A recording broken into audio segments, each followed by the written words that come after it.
네, 다시 한번 인사드리겠습니다. 이고은 교수입니다. 네. 예, 귀한 자리에 불러주셔서 감사하고요. 제가 경상북도 포항에 살고 있습니다. 그래서 아침에 학생들 수업 마치고요. 뭐 정신없이 지금 올라오는데 시간에 될 줄 알았는데 여기 그 광명역에 와서 KTX를 내리고 나서 보니까 거기서 금천 그 구정역까지 오는 그 동차가 30분에 한 대밖에 없는 것 같더라고요. 예, 그래서 아니 그건 좀 자주 있으면 좋겠다 싶더라고요. 거기서 이제 뭐 택시 타고 뭐 뺑뺑뺑 돌아가지고 여기 왔습니다. 시작하기 전에 조금 제가 오늘 금천구청에 와서 좀 소회가 있습니다. 개인적인 소회가 잠깐 말씀을 드리고 시작을 하겠습니다. 제가 그렇게 안 보이시겠습니다만 5학년 3반이나 됐는데요. 네, 한 25년 전에 이제 결혼하고 서울에서 신접살림을 차렸댔는데 원래는 과천에서 잠깐 살다가요. 그 독산 본동서 5년 넘게 살았더랬습니다. 그래서 거기서 이제 큰 애도 낳고요. 그 이제 직장 때문에 포항으로 내려가기 전에 독산동에 이렇게 살아가지고 지난번에 저희 그 제가 애가 뭐 하나님 주시는 대로 나보자 그렇게 낳다 보니까 넷이나 나가지고요. 네, 그 중에 하나가 그 서울대학을 가게 돼서 시험을 보러 그 이제 서울에 이제 오게 됐는데 지난 작년 11월 말 정도의 일인가 보네요. 이제 호텔을 이렇게 잡으려고 하다가 기왕이면 우리 옛날 살던 데 잡자. 그래서 이제 남부순환도로에 면에 있는 조그마한 호텔을 하나 얻었습니다. 그리고 이제 밤에 저희 딸 데리고 집사람이랑 25년 전에 우리 살던 집에 한번 가보자. 그래서 이제 갔더니 그 독산본동의 대림조중 뒤에 그 조그마한 그 어린이 놀이터 같은 거 있지 않습니까? 그 바로 앞집 그 나무 많은 집에 1층에 세를 살았는데 가서 보니까는 조금 리모델링만 하시고 그냥 그대로 계시더라고요. 그래서 제가 지금 말씀드리는 게 제가 약간은 제가 원래 그 대전 사람이라서요. 뭐 고향이 어디냐 그러면 대전이 고향이다 이렇게 얘기해야 되는데 서울에는 영 정부 치고 살 데가 없었더랬습니다. 15년 넘게 서울서 살았는데 근데 그 중에 그래도 서울서 고향 비슷한 데가 어디냐 그러면 이제 금천구가 돼야 될 것 같아서 제가 뭐 꼭 잘 봐달라고 드리는 말씀은 아니고 오늘 제가 이 자리에 온 게 제 나름으로도 조금 소회가 있다 그런 말씀을 드립니다. 다시 한번 인사 올리겠습니다. 오늘 아마 이제 제 시간 때문에 조금 순서를 바꿔서 진행을 하신 걸로 제가 들었습니다. 이미 수련을 하셨죠? 네. 그러니까 졸업장은 다 타셨고, 그러니까 이제 제 강의는 졸업한 다음에 듣는 일종의 보너스 비슷하다고 생각하시면 되겠습니다. 저는 헌법 교수고요. 오늘 소개해 주신 선생님께서 말씀하시는 걸 보니까 제가 2003년에 손을 보고 지금까지 한 번도 손을 본 적이 없는 저희 학교에서 만들어준 제 홈페이지가 있어요. 거기 있는 내용을 지금 다 말씀하시는데 그때는 애가 둘밖에 없었고요. 그 뒤에 둘을 더 나가지고 이제 상당히 좀 많이 바뀌었는데 빨리 업데이트를 해야 되겠구나 이제 그런 생각을 했는데요. 최근에 제가 조금 몇 가지 여러분들 보실 수 있는 강의를 조금 했어요. 그래서 제 이름이 나락국자에다가 운전사 할 때 운자 쓰는 이국운입니다. 제 이름을 한번 네이버 뭐 요새는 나라가 그래도 잘 가고 있는 것 같아서 제가 괜찮은데요.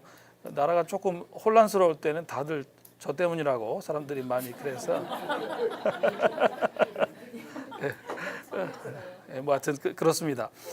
제 이름 이렇게 아무데나 뭐 네이버나 다음에 이렇게 쳐보시면 뭐 조그마한 비디오 클립들이 있습니다. 제가 헌법 강의를 한 비디오 클립들이 있습니다. 세상을 바꾸는 시간 15분 그런 것도 있고요. 최근에는 EBS에서 헌법을 아십니까? 뭐 그런 비슷한 대담도 한 적이 있고요. 뭐 그 외에도 몇 가지가 더 있습니다. 그래서 오늘 제가 뭐 좀 긴 시간이 아니기 때문에 자세히 말씀을 못 드리겠습니다만은 오늘 주제 말고 헌법에 대해서 조금 그 관심이 있으신 분들은 그냥 뭐 나오는 대로 한번 참조해 보시면 좋겠습니다. JTBC에서 하는데 차이나는 클래스라는 그 강의 프로그램도 있어요. 거기도 제가 좀 한번 나갔었더랬습니다. 그래서 참고 삼아 말씀을 드립니다. 오늘은 가지고 계신 그 자료가 제가 여기 오늘 강의에 자료를 쓰겠다 그래서 보내드린 건데요. 이 자료 중에 앞부분 큰 글씨로 되어 있는 것만 가지고 자치에 관해서 우리 헌법 안에 자치가 어떤 방식으로 좀 쓰여 있고 우리가 이제 대한민국에서 이 헌법을 중심으로 산다고 할 때 자치라고 하는 걸 어떻게 생각하고 좀 그 헌법 살이를 해야 되는가 이 얘기를 간단하게 말씀을 드리겠습니다. 저에게 주신 시간이 5시까지인데 제 생각에 뭐 저 혼자 다 떠드는 거는 별로 적절치는 않은 것 같고요. 제 지금 계획에는 한 4시 35분 정도까지 제가 말씀을 드리면 어느 정도 말씀을 드릴 것 같아요. 그러면은 제가 드리는 말씀을 가만 들으시고 혹시 메모도 하시고 그러셨다가 제가 드린 말씀에 대해서 조금 생각이 다르시면 나는 이렇게 생각이 다르다 이렇게 말씀하셔도 되고요. 또 혹시 질문이 있으시면 저한테 이건 좀 더 얘기해봐라 이렇게 질문을 하셔도 좋겠고 또는 뭐 토론 한번 해보자 이렇게 하셔도 좋습니다. 그래서 뒤에 한 20분에서 25분 정도는 이 자리에 참여하신 오늘 졸업하신 우리 시민 여러분들과 함께 좀 이야기를 이렇게 섞어서 토론을 하든 논의를 하든 하는 방식으로 좀 마무리를 했으면 좋겠습니다. 자, 자치라는 말요. 이 스스로 자자에다가 다스린다 할 때 치자를 씁니다. 한자로는요. 영어로는 이제 autonomy 이렇게 하는데 autonomy라는 말 자체가 그 auto라는 말은 이 자동차 할 때 쓰는 말이지 않습니까?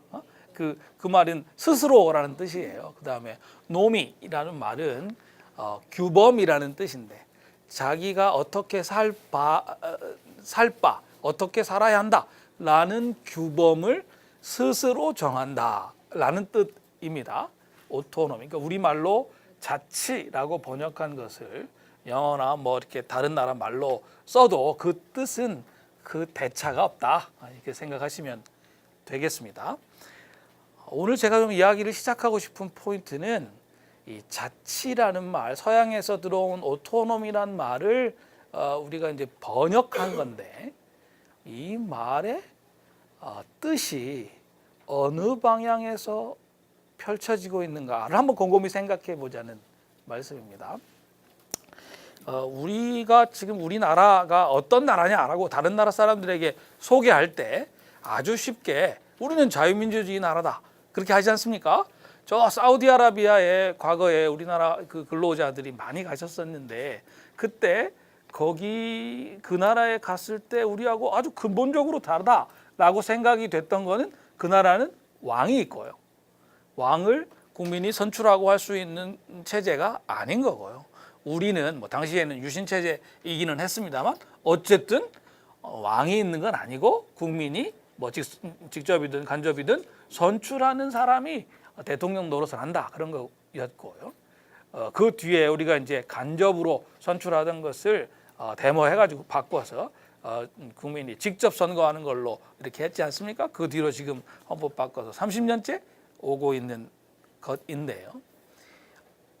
그런 차이를 드러내기 위해서 우리는 자유민주주의고 거기는 왕이 다스리는 나라고 군주제고 이렇게 이제 하지 않습니까? 그러니까 우리가 다른 나라 사람들한테 우리를 설명할 때 제일 쉽게 쓰는 말이 자유민주주의인데 여러분 한번 생각해 보시죠. 이 자유민주주의란 말이 바깥에서 들어온 말인 것 같으셔요? 안에서 우리가 발명해낸 것 같으셔요? 밖에서 대체로 들어온 말입니다. 우리 첫 번째 대통령이셨던 이승만 대통령, 호가 우남이신데요. 이분이 그 양녕대군파에 이렇게 뭐 저 본인은 당신이 대종손 좀 된다 이렇게 이제 그런 자의식을 갖고 계시던 전주이가세요. 근데 이분이 1900년도에서부터 1905년도까지 한성 감옥에서 감옥살이를 했습니다. 근데 감옥살이를 한 이유가 뭐냐? 반역죄를 저질러서였어요. 아니, 종친이 왜 반역죄를 저질렀냐? 이게 이제 그 의문이 생기실 텐데, 전조 이씨가 왕인 나라에서 종친인 전조 이씨가 왜 반역죄를 저질렀는가? 이 이승만, 당시에 젊은 이승만 청년이 군주제는 민의에 맞지 않는다, 정의에 맞지 않는다, 이거는 버리고 공화제를 해야 한다 라고 주장을 했어요. 공화제라는 말이 지금 우리말로 하면 자유민주주의다 그 말입니다. 그러면서 하신 말씀이, 선교사들한테 배우니까 서양에 있는 나라들 중에 예를 들어서 미국 같은 나라는 그 나라의 왕은 대통령인데 국민들이 선출을 하는 것이고, 영국 같은 나라는 왕은 있지만 그 왕은 다스리진 않고 실제로 왕 노릇하는 것은 수상인데 그 수상을 의회에서 선출한다. 왜 우리는 그런 걸 못하느냐? 이렇게 주장을 하셨어요.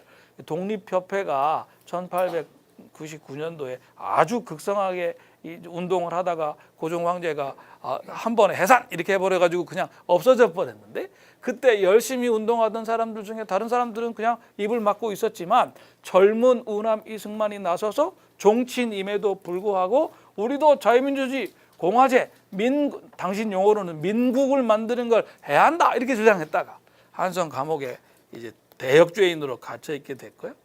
이 사람을 아주 주의 깊게 본 미국에서 온 선교사님들이 이분을 이제 빼내가지고 미국으로 보내서 이제 학석 박사를 다 하게 하고 나중에 독립운동하고 그렇게 되신 거죠. 청년 이승만이 자유민주주의를 배운 거를 가만히 생각해 보면 서양 사람들한테, 선교사님들한테 배워서 이게 옳구나 이게 한 거예요. 그러니까 결국은 따지고 보면 우리 사회에서 자유민주주의란 말 자체를, 우리 체제를 표현하는 제일 대표적인 말인 자유민주주의를 우리는 바깥에서 배워온 걸로 그렇게 생각하는 경향이 이승만 대통령 때부터 있다. 이렇게 생각할 수 있어요. 그러니까 지난 한 120년 동안 우리가 자유민주주의를 해보자고 운동도 하고 그래서 독립도 하고 나라도 만들고 뭐 어떤 의미에서는 그 한국 전쟁도 자유민주주의 하자고 우리가 했던 거고, 지금 이제 우리 문 대통령이 북에 가가지고 이렇게 저렇게 해서 백두산 거기 올라가서 그 참 여담입니다만 되게 보기 좋더라고요. 사실 그 백두산 대통령이 소풍 가신 건데 한마디로 노신 건데 대통령이 열심히 잘 노시라고 다들 박수치고 기분이 되게 흐뭇하고 좋더라고요. 야, 저렇게 노는 대통령이면 나도 한번 해봤으면 좋겠다. 뭐 이제 역사에 이제 지금 국면을 넘느라고 그러고 이제 그게 다 되면 또 열심히 이제 다른 일을 하셔야 되는 상황이 되겠지만요. 어쨌든 뭐 농담입니다.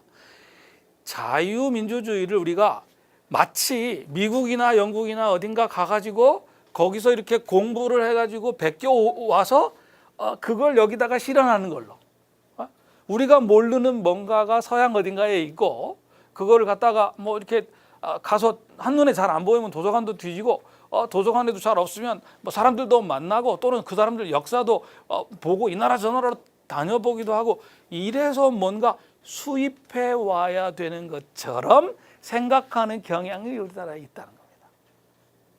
네? 옛날에 저희 어머니가 그 어디서 그 미제 그 땅콩 바다를 갖고 오셨어요. 70년대 말 얘기인데요. 아이고 죽는 줄 알았어요. 그거 먹다가 뭐 그 저 그냥 바다만 물고 앉아 있고 그 이렇게 피넛버터 땅콩바다 그 안에 땅콩 들어있는 거, 요새는 뭐 여기저기 많이 널려 있는 거 있지 않습니까? 바다는 미제가 좋구나 이게 생각하던 바다라는 음식이 죄송합니다 버터 음식이 서양에서 들어온 것처럼 자유민주주의도 서양에서 들어온 거니까 우리가 언제 먹어봤다고 버터를 만들겠나, 치즈는 여기서 만드는 것보다 수입해오는 게 낫지 않나, 이런 생각 가지고 자유민주주의도 수입해서 갖다 쓰는 걸로.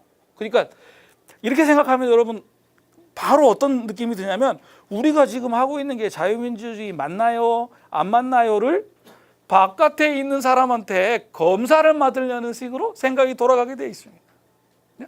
서양 사람들이 와서 한국에는 자유민주주의가 좀 문제가 있는 것 같다. 그러면 화들짝 놀래가지고 뭐가 잘못됐나?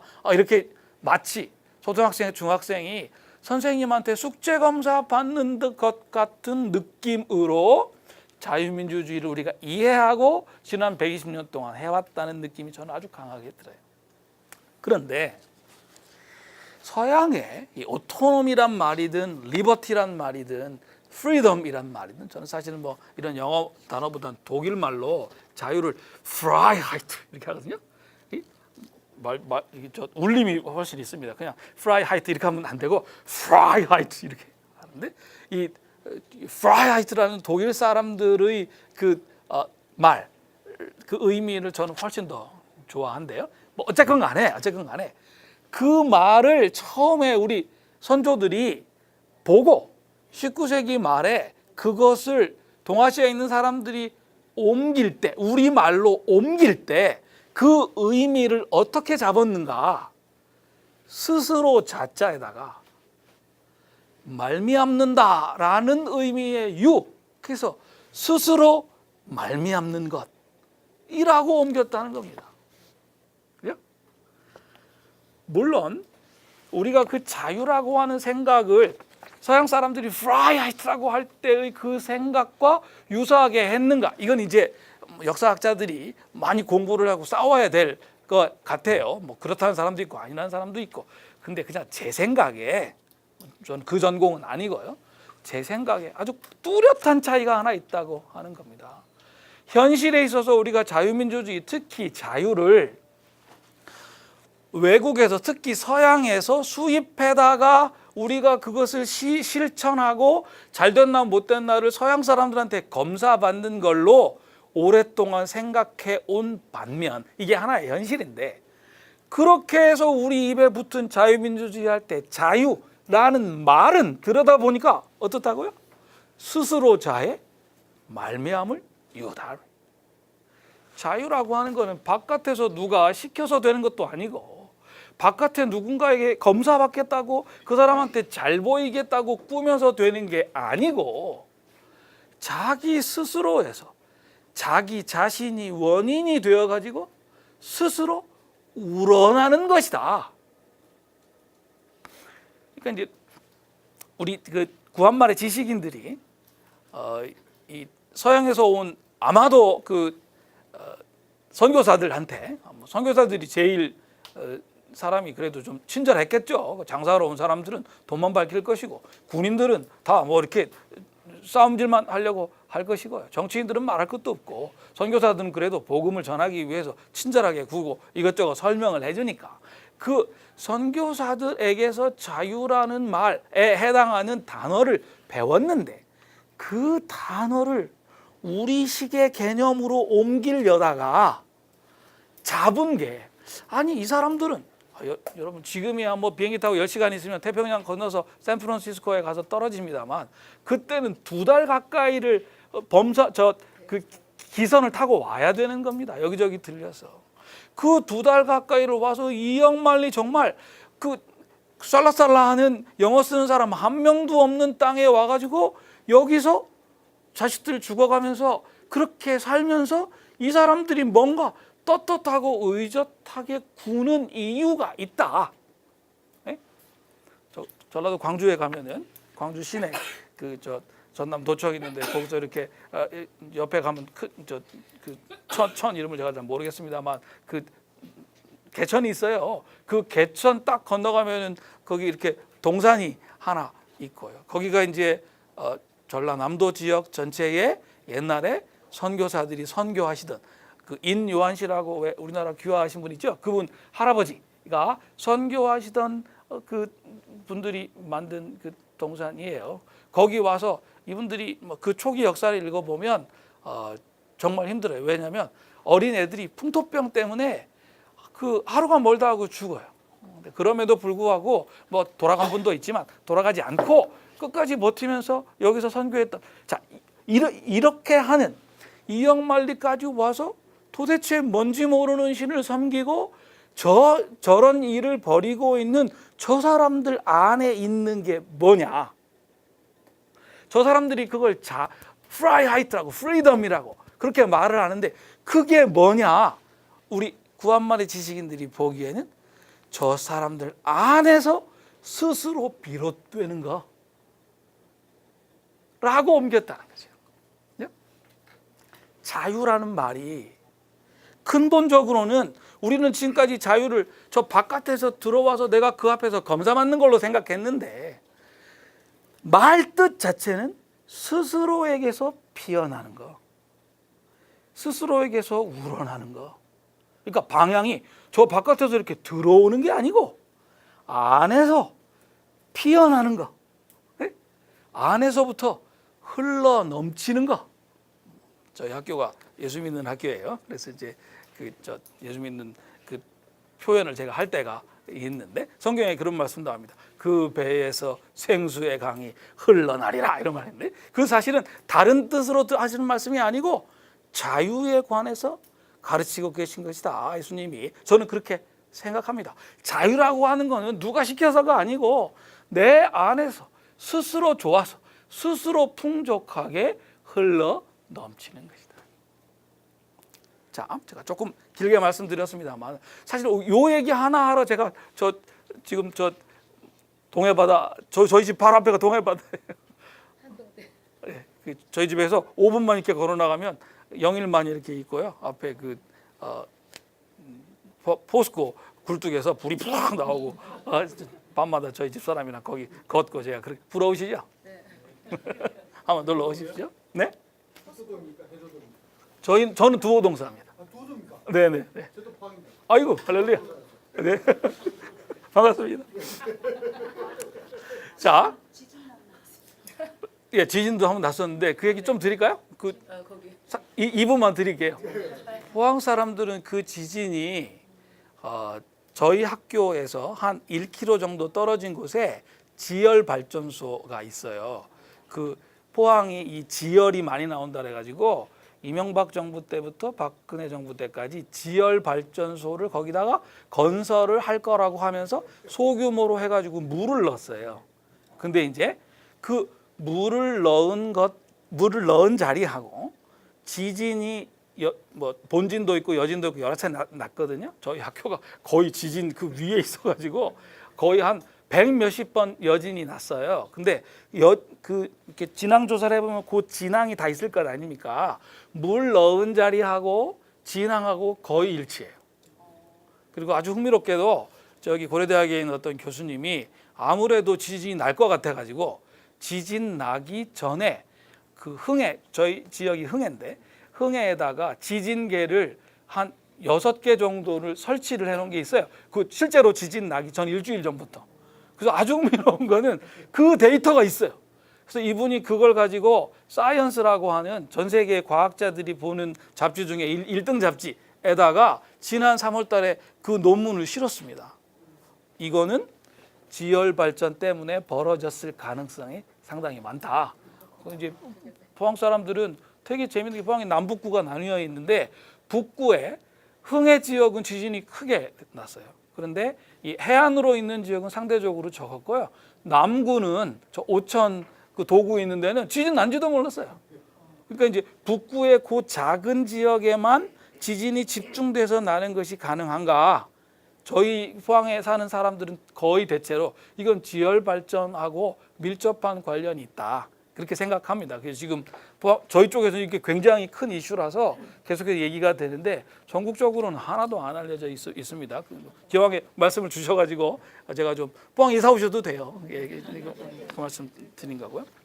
자, 자유 얘기를 듣다가 말았는데 저는 우리나라의 자유민주주의는 이제부터가 본 게임이라고 생각합니다. 왜냐하면 지금까지는 자유민주주의를 바깥에서 안으로 들어오는 것으로 생각했으니까. 자, 사실 바깥에서 이건 어떻게 보면 다른 사람 거를 베끼는 건데 베끼려면 겉으로 보이는 거를 먼저 베끼기가 쉽습니까? 그 사람의 진짜 마음속에 있는 속셈을 베끼기가 쉽습니까? 겉에 거를 베끼기가 쉽죠. 그러니까 우리는 지금까지 자유민주주의의 거죽을 베끼느라고 고생을 많이 했다 그 말씀이에요. 선거를 정기적으로 하는. 과거에 우리 독재자들은 헌법을 막 바꿔가지고 선거를 하다가 안 하기도 하고 4년 만에 뽑던 거를 6년 만에 뽑겠다 이렇게 하기도 하고, 자기는 무슨 이게 7년만 하고 물러갈 테니까 그런 줄 알아라 이렇게 이제 그분 아직도 계시잖아요. 예?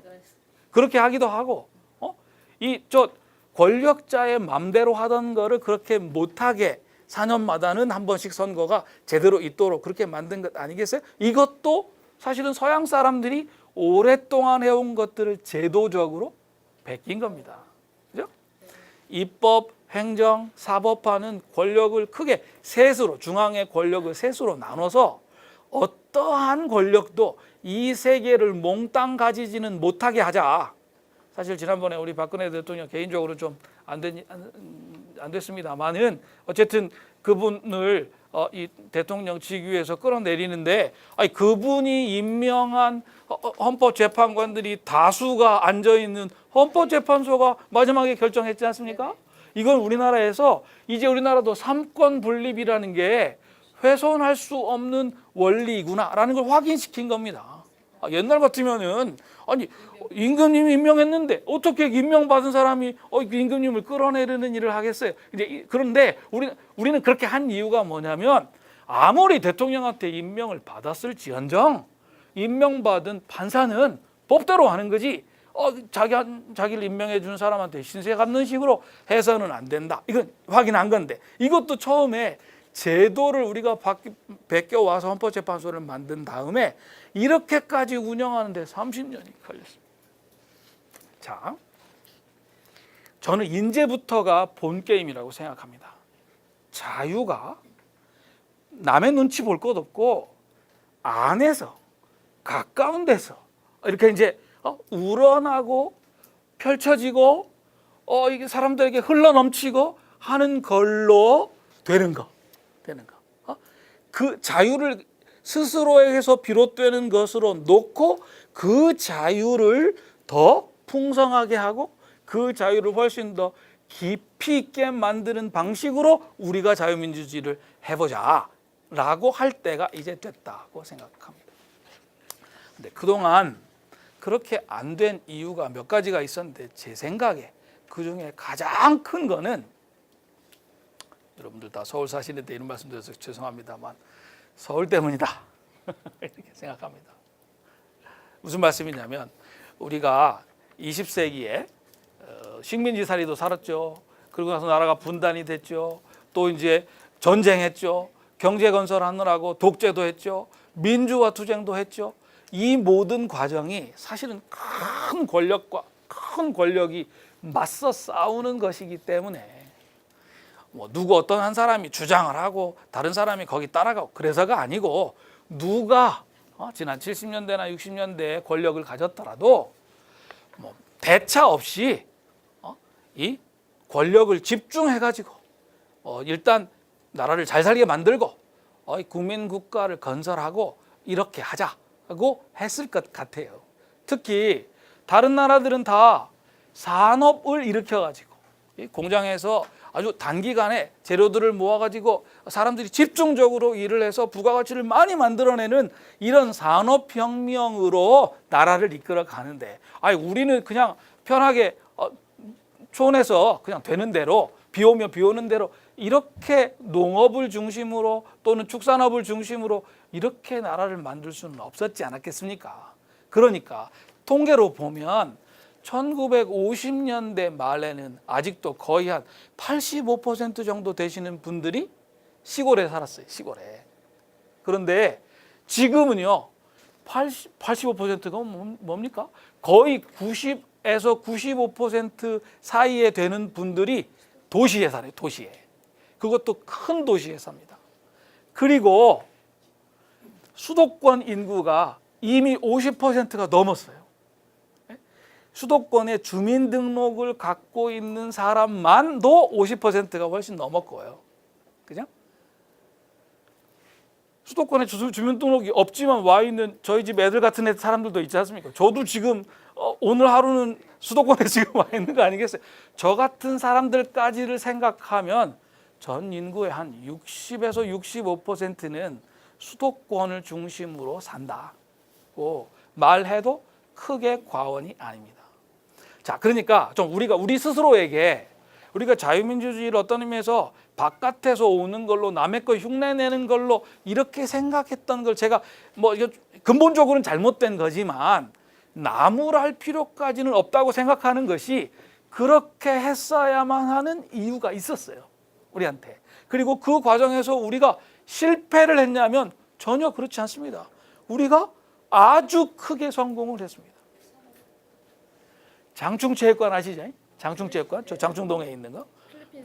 장충체육관 필리핀 사람들이 우리한테 지어줬습니다. 1950년대에서 60년대로 넘어갈 때 필리핀의 막사이사이라고 하는 이게 그 연극 무대에 막 사이사이로 간다고 어렸을 때 제가 지금 농담한 건데 안 통했네요. 그 막 사이사이라는 유명한 대통령이 있어가지고 그때 미국이 원조도 많이 해주고 이 사람들은 뭐 그 영어도 하고 그런 나라이기 때문에 이 동아시아에서 거의 제일 잘 살았어요. 그때는 필리핀이 선진국이고 필리핀은 민주주의도 하고요. 우리는 아직 민주주의도 못하고 4.19, 5.16 군사쿠데타하고 있었던 그 시대. 그때 그 사람들이 우리를 도와줘가지고 장충체육관 짓고 그랬댔는데 지금은 어떻습니까? 필리핀하고 우리하고 국력으로 뭐 그 한 50대 1 정도 될까요? 엄청나게 큰 차이가 지금 돼 있고요. 필리핀은 저 남쪽에 무슬림, 이슬람교를 믿는 사람들이 민다나오에 있어가지고 아직 그 문제가 해결되지를 못했어요. 그래서 계속해서 서로 총질하고 하는 일이 벌어져서 지금 대통령, 필리핀 대통령 하시는 분 뭐든지 좀 이렇게 세게 하는 분이 아닙니까? 우리가 과거에 거쳤던 걸 지금 그 양반들은 겪고 있어요. 우리가 산업화와 민주화와 또 세계화도 아주 성공적으로 한 거의 유일한 나라다. 20세기 후반에는. 그러니까 그 면에서 자부심을 가지셔도 돼요. 그렇게 할 수 있었던 에너지가 뭐냐? 너만 서울 가냐? 나도 갈 거요. 라고 했다. 어떤 사람들은 공부 잘해가지고 여기 이제 그 1등 해가지고 대학 가러 오지만 어떤 사람들은 공부를 못해도 나도 갈 거야. 나도 가서 택시 운전이라도 하고 나도 가서 식모살이라도 할 거야. 가가지고 뭐든지 한번 대처해 나가서 길고 짧은 거는 끝에 한번 붙어봐야 된다라고 생각한 거예요. 여러분 저 공부 잘하고 이게 좋은 대학 나온 사람들이 이게 뭐 똑똑해가지고 돈 많이 벌 것 같은데요. 전혀 그렇지 않아요. 전혀. 전 뭐 제 인생에 부동산 거래 별로 해본 적이 없습니다만은 부동산 거래 한두 번 이렇게 할 때 제 맞상대가 되신 분들이 저한테 파시거나 뭐 저한테서 사시거나 이런 분들이 배움이 좀 짧으신 분들이었어요. 근데 나중에 이제 다 끝나놓고 생각해 보면 제가 아예 그 세계에서는 내공이 아예 상대가 안 돼요. 제가 그 선생님들한테 많이 이렇게 좀 뭐 표현이 제가 생각이 안 납니다만 하여튼 베풀어 드린 꼴이 됐어요. 제가 손해를 많이 본 꼴이 됐어요. 대처해 나가서 한번 길고 짧은 거를 한번 해보자라고 우리 이 대한민국 사람들이 저희 처가가 지금 이민을 가셔가지고 그 이민 사회가 지금 가서 볼 때마다 우리 이제 7, 80년대에 이 서울 중심으로 해가지고 이렇게 다 전국에서 모여서 막 옥신각신하고 살던 그 모습이 거의 재현되고 있다고 보시면 딱 맞는데 배움이 많든 적든 다 똑똑해요. 남한테 이렇게 좀 한번 모멸감을 이렇게 딱 당하는 그런 상황을 잘 못 견디고 그러니까 우리나라 사람들이 운전도 그렇게 막 하는 거라고 저는 생각합니다. 내가 한번 추월했는데 저 녀석이 나를 다시 추월한다? 그러면 이거는 요새는 또 이런 말씀 드리면 안 되죠. 한마디로 줄여서 얘기하면 질투의 힘이 있다. 질투의 힘이. 나도 내가 지금 좀 너보다 못난 거는 글쎄 어쩌다 보니까 우리 아버지가 니네 아버지보다 조금 못났을 뿐이지 내가 어떻게 해서라도 내 자식은 네 자식보다 더 낫게 만들고야 만다라고 해서 자식들 막 이렇게 해가지고 대치동에 보내고 이래서 이제 그 공부시키고 그래서 어쨌든 역전도 해내고 지금 우리 사회의 아주 큰 문제는 그게 이제 어느 정도 다 차가지고 더 이상 안 된다는 점에 있긴 한데요. 자, 얘기를 좀 돌려 보겠습니다. 아까 서울로 다 갔기 때문이다. 여러 선생님 서울로 다 오셨죠? 저도 옛날에 왔었고요. 지금 오늘도 왔네요. 이 서울로 왔기 때문이다. 이게 아주 큰 제약 조건이었다고 생각합니다. 서울로 갈 때 뭘 보고 가지 않습니까? 우리가 마치 뭐가 있는 것처럼 가지 않습니까? 제가 대전에 판잣동네 출신이 저희 아버님 목사님이신데 그 판잣동네에서 개척교회를 천막지구 하셨어요. 그래서 제가 어렸을 때 천막에서 살고 그랬댔는데요. 그 서울에 이제 와서 보니까는 그 당시 민주화 운동한다는 저희 선배들이 뭐 이렇게 막 그 후카시란 말 좀 그런데 이렇게 네, 이렇게 힘주고 너 인마 이 한국 사회 현실이 뭔 줄 아냐? 뭐 이렇게 하면서 이제 저를 마치 무슨 현장 견학하듯이 데리고 가더라고요. 거기가 가리봉동 이 쪽방촌이었어요. 근데 제가 가서 속으로 얼마나 기가 찼는지 몰랐어요. 제가 자라난 그 대전에 그 산날맹이에 있는 그 산사번지라고 수만 명이 사는데 번지는 하나예요. 산사번지 그 판잣동네에 비하면 가리봉동 쪽방촌은 그건 판잣동네지만 뭐 아파트 비슷한 거예요. 이건 훨씬 좋더라고요. 그래서 제가 막 여기까지 그 선배들한테 뭐라고 해 붙일까 하다가 뭐 뜻이 나쁜 건 아니니까 그냥 좀 관두었더랬습니다. 자, 이거 서울에 뭐가 있겠거니 하고 다른 사람을 보고 우리가 서울에 온 거. 그죠?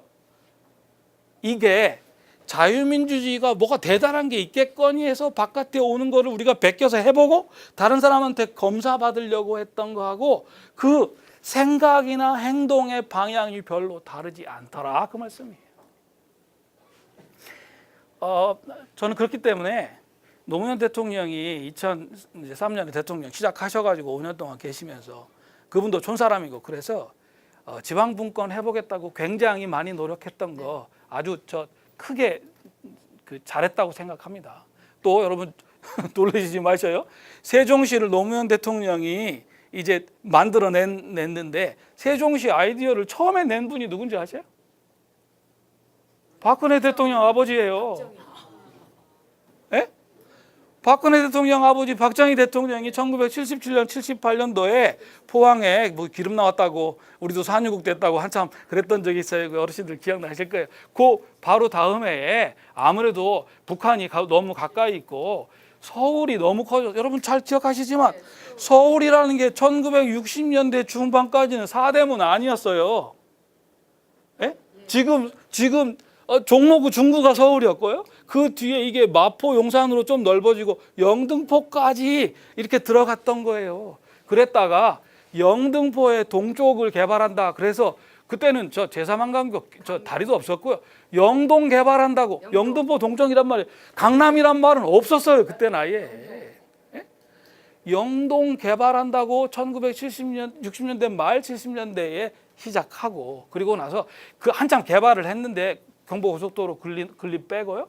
그 잘 안 됐어요. 사람들이 사대문 안에 사는 사람들이 왜 거기로 옮겨가겠습니까? 그때 다 논밭이고 아시는 것처럼 강남이 이렇게 구릉이 이렇게 지어 있기 때문에 사대문처럼 평평하지가 않습니다. 그래서 뭐 여기 그다음에 원래 이게 동양적으로도 이렇게 물을 바라보고 사는 거지. 물을 뒤에 놓고 남면을 하는 건데 물을 뒤에 놓는 건 이건 역상이에요.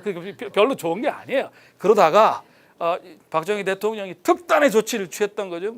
뭔지 아시죠? 경기고등학교, 서울고등학교, 용산고등학교, 경복고등학교 남고 나머지 뭐 휘문 뭐 다 내보냈지 않습니까? 네, 경기에서 그죠? 경기고부터 다 내보내가지고 결국 그 명문 고등학교를 파락군으로 다 내줬고 파락군 안에서 이게 돌리기 하면서부터 그때 이제 지금 우리가 서울이라고 생각하는 게 팍 커져버린 겁니다. 강남이 서울이 아니에요. 40년만 돌아가면 그 서울 아니에요. 경기도 광주시예요. 네?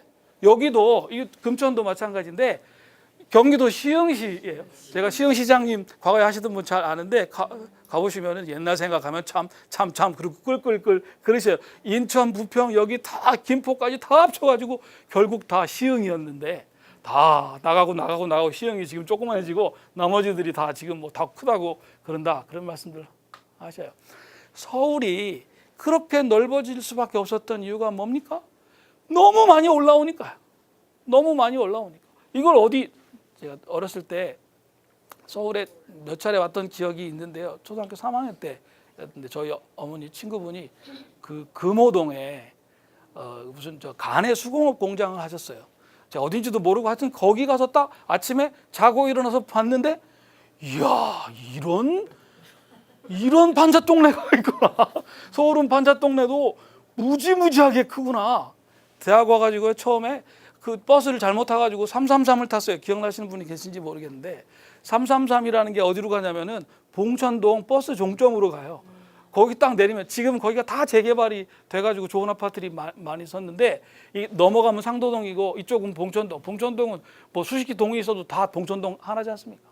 거기서 이렇게 보니까 여기서부터 뺑 돌아가지고 다 반잣 동네예요. 엄청나게 많은 사람들이 다 그 반잣 동네에서 제가 흔한 대전의 반잣 동네 한 500배는 되겠더라고요. 이야, 대단하다, 그런 생각했습니다. 자, 그런 상황에 우리가 어떻게, 자유라고 하는 거는 지방에서 각 자기 안에서 우러나는 거고, 민주주의라고 하는 거는 가까이 사는 사람들하고 사이에 좀 서로 싫더라도 얼굴 마주치면서 서로 이렇게 서로 타협도 하고 이렇게 만들어내는 거고, 사실은 교회가 지방자치의 출발점이나 다름없거든요. 저는 어떤 교회를 제일 좋은 교회라고 생각하냐면, 중학생들 둘이 교회 마당에서 드제비하고 주먹질을 한번 하면은, 교회에서 장로교회는 제일 높은 사람들이 장로님들인데, 장로님들이 하는 당회가 소집돼가지고, 아니 우리가 애들을 얼마나 잘못 가르쳤으면 중학생들이 교회 마당에서 쌈질을 하냐, 이러면 안 된다 라고 하는, 중학생들의 쌈질이 당회의 안건이 되는 그런 교회가 참 좋은 교회다, 이렇게 저는 생각하는데, 아니 그러려면 한 자리에서 좀 붙어 앉아가지고 오랫동안 살면서 저 녀석이 저러는 이유가 저 집 아버지나 저 집 할아버지도 옛날에 저랬기 때문이다 라고 얘기해 줄 만한 사람들이 있는 환경이어야 된다. 제가 지방자치 공부를 꽤나 열심히 했습니다. 그 한국의 헌법학자들 중에 도대체 지방자치를 제대로 전공하는 분이 없어가지고 헌법은 바꿔야 되겠는데 헌법을 바꿀 수 있는 그 공부가 안 돼 있어가지고 제가 혼자도 공부를 많이 했어요. 그리고 이 나라 저 나라 돌아다니면서 여기저기 염탐도 많이 했습니다.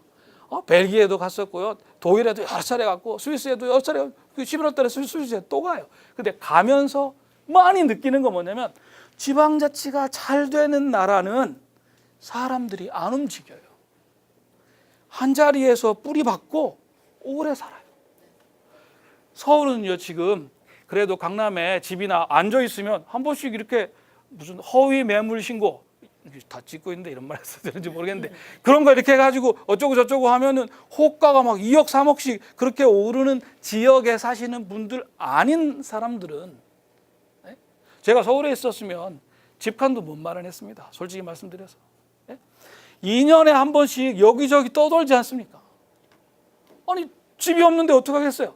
그래서 어떤 때는 노원에 살다가, 어떤 때는 여기 광명까지 왔다가, 그 다음에는 또 서울에서 밀려나서 저 덕소 거기 갔다가 2년마다 왔다 갔다 하는데, 저희 집 애가 예전에 하도 데리고 돌아다니니까 그 지가 쓴 무슨 그 에세이 하나를 저한테 보여주더라고요. 그게 뭐냐면은, 참, 그 녀석이랑 오늘 올라오면서 같이 왔는데, 그 이사를 가가지고요, 그 새로운 학교에 간 첫날 교무실에 이렇게 아직 반배정을 못 받고 앉아 있으면서 앞으로 어떤 일이 벌어지겠구나 라고 짐작을 하고, 그게 그대로 벌어지는 거를 자기가 경험하는 거. 중학교 2학년 때까지 얘를 제가 너무 많이 데리고 돌아다녔는데, 그거를 갖다가 제 아버지한테 읽어보라고 제가 그거 보고 막 가슴이 아렸는데, 대한민국에 솔직히 지금 서울 수도권에 사는 사람들 중에 무슨 아버지 엄마가 갑 중에 갑인 사람 말고, 사만 갑족들 말고 그러지 않은 사람들이 어디 있습니까? 아파트 한 칸이라도 마련하려고 하면은 일단 빚을 솔직히 말씀드려서 지금 우리 시대에 30대 40대의 평범한 직장인들이 뭐 삼성물산에 다니든 현대자동차에 다니든 그 회사 직원들이 아니에요. 그 회사 직원들은 3분의 1이고 나머지 3분의 1은 은행 직원이에요. 왜냐하면 집을 살 때 은행에서 빌렸기 때문에 은행에다가 빚 갚는 직원이에요. 나머지 3분의 1은 뭔지 아세요? 대치동 학원 직원이에요. 이게 무슨 세금이에요? 애가 저 같은 경우에는 뭐 다니는 애들 보내는 학원도 그냥 수학학원 하나인데, 그것도 곱하기 사니까 너무 많아요. 이렇게 사는 거는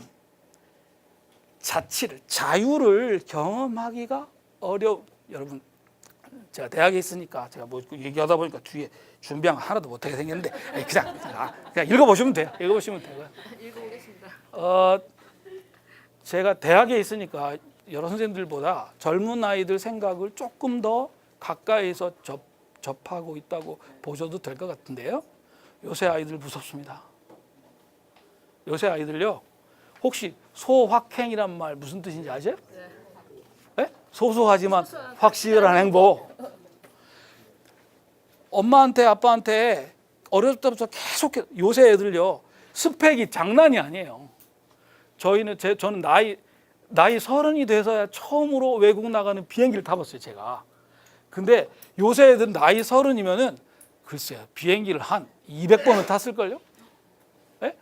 잘 나다니는 애들은 진짜 글로벌해요. 네? 어렸을 때부터 엄마 아빠가 데리고 가가지고 어디 뭐 유학한 경험도 있고 안 다녀본 데가 없고요. 말도 굉장히 잘해요. 영어는 말할 것도 없고 다른 것도 굉장히 잘하고, 그걸 못한다 해도 구글 이게 있기 때문에 그냥 이렇게 해가지고 하면은 그 녀석들도 어차피 한국말 못하기는 마찬가지니까 다 세계인들이에요. 얘네들이 지네 엄마 아빠한테는 말 안 하고 그래도 학원도 다니고 스펙도 쌓고 뭐 이렇게 합니다. 그러고 나서 엄친딸 엄친아가 돼요.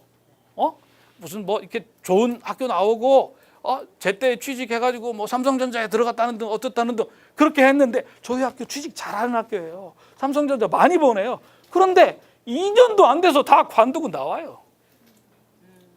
이유가 뭔지 아세요? 소확행이 아니에요. 느낌이 없어. 삼성전자에 갔는데 그러면 거기 들어가 보니까 거기도 또 똑같아요. 야, 대리는 달아야 될 거 아니냐. 그래가지고 뭐가 되겠냐. 저 팀장 있잖아. 저 옛날엔 잘 나갔는데 지금은 좀 아니거든. 저 줄로 쓰면 안 돼. 맨날 이런 소리나 가르치니까 얘들이 있다가 내가 한 번뿐인 내 인생을 왜 이런 데다가 내가 지금 남의 인생 살아주는 건가? 아니다. 여러분, 요새 젊은이들을 이렇게 딱 휘어잡고 있는 시대 정신이 있습니다. 시대 정신. 어르신들한테 이 말씀 드리면 뭐 동의하실지 모르겠는데 이거예요. 멋지게 살아라. 찌질하게 굴지 말고. 응? 애들은요 멋지게 살기를 원해요. 그 멋지게 사는 거에 대한 인증을 바깥에서 누가 해주는 게 아니에요. 안에서 자기가 스스로에게 뿌듯한 거, 스스로에게 잘하고 있다. 누가 알아주든 말든 괜찮다. 요새 아이들이 있지 않습니까? 윗세대가 지난주에도 그런 일이 전국 방방곡곡에서 벌어졌을 것인데, 장가는 왜 안 가냐? 언제 집은 마련할 거냐? 니네는 애는 안 낳냐? 막 그런 소리 있잖아요. 그런 소리들을 어른들 막 듣는데 거기에 대해서 버티는 걸 이 친구들이 일종의 옛날에 제 대학 다닐 때 민주화 운동하듯이 해요. 왜냐하면 자기들에게는 확신이 없어요. 확신이 없는 인생을 왜 끌려다니면서 살으라고 어른들은 요구하는가? 이건 이유는 모르겠는데 느낌 자체가 옳지 않다. 저는 이제는 우리가 자유를 동네에서부터 이렇게 안에서부터 바깥으로 이렇게 뿜어내고 흘러나오게 만드는 진짜 자유를 경험하는 시대가 이제 우리 앞에 온다. 이미 왔는지도 모르겠다고 생각합니다.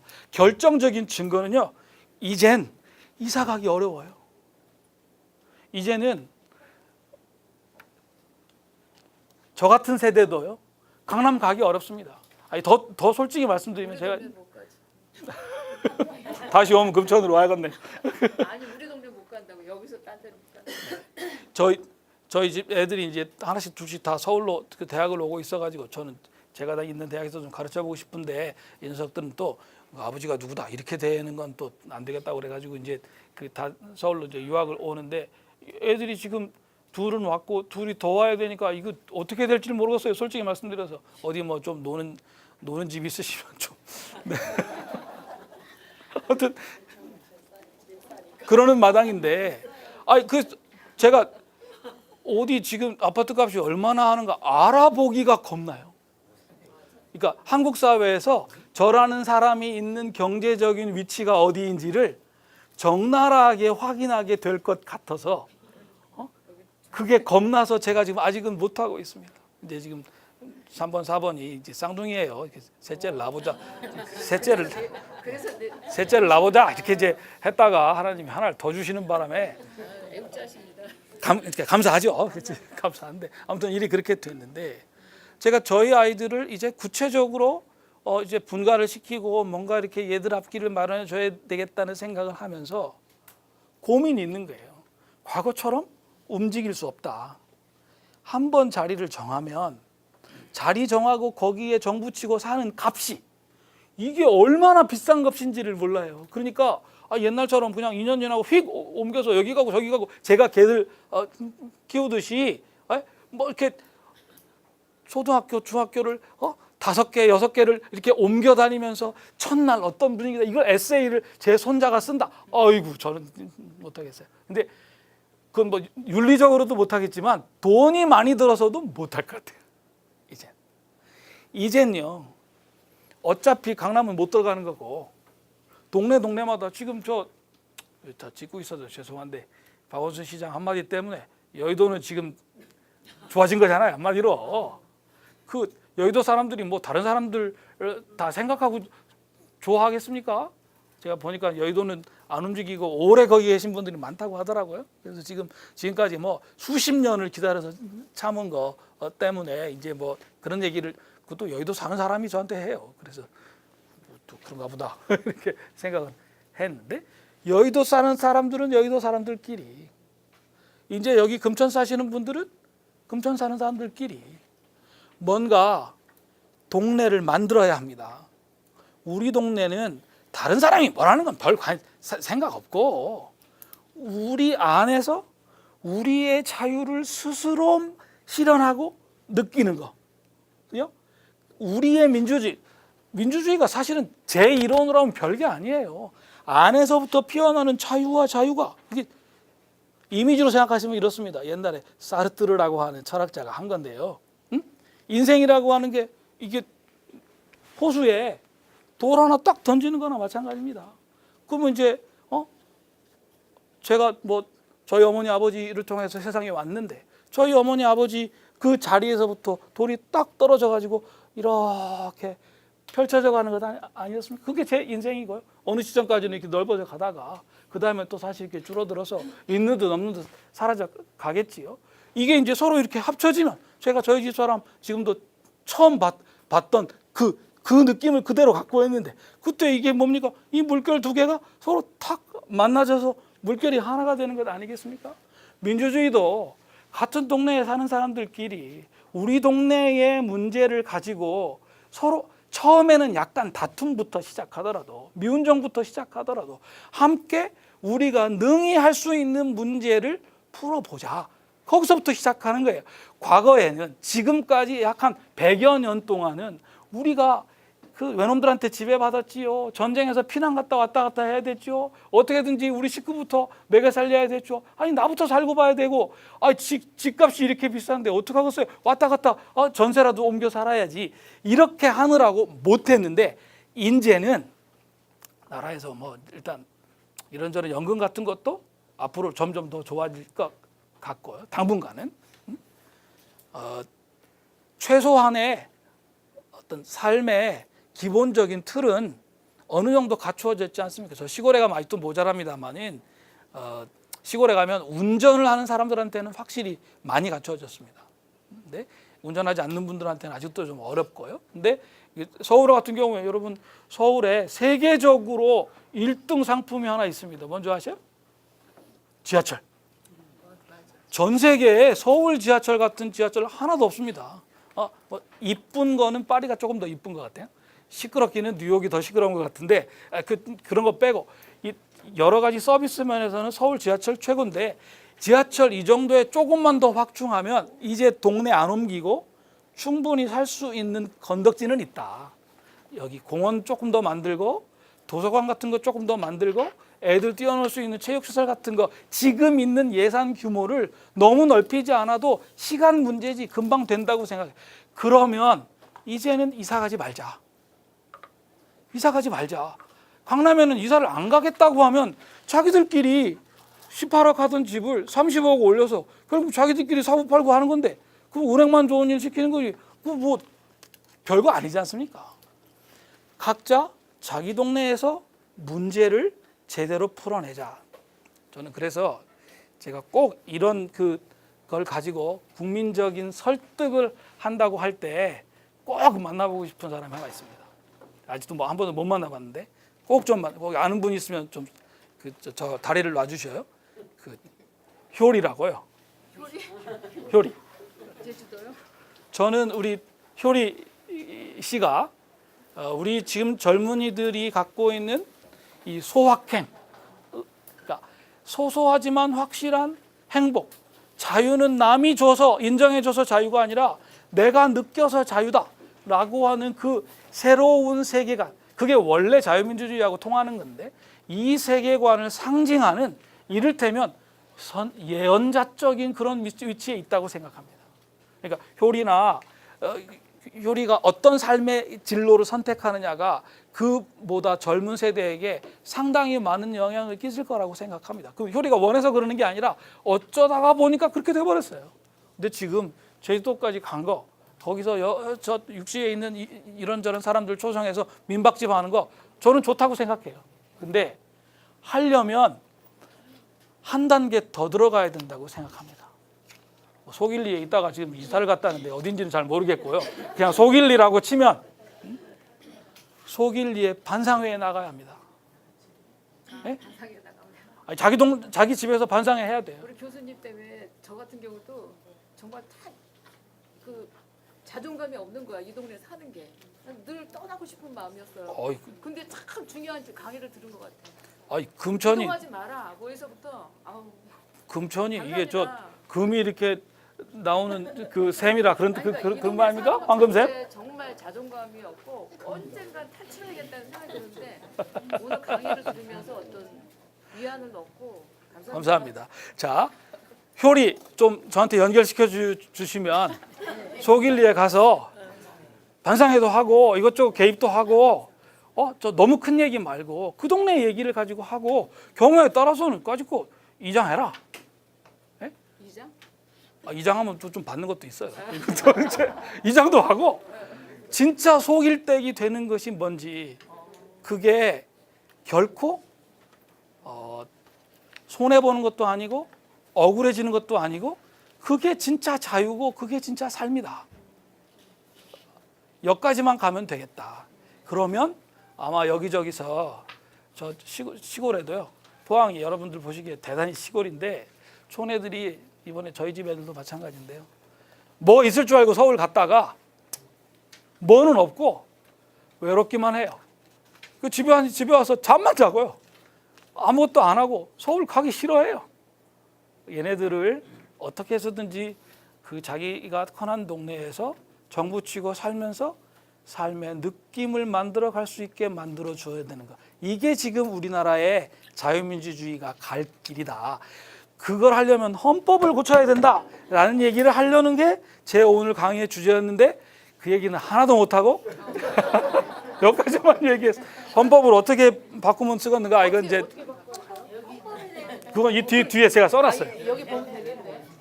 자, 강의로 얼마큼 더? 제가 제 말씀은 이 정도 드리면 될 것 같고요. 오늘 제 강의는 이걸로 마치겠습니다. 감사합니다.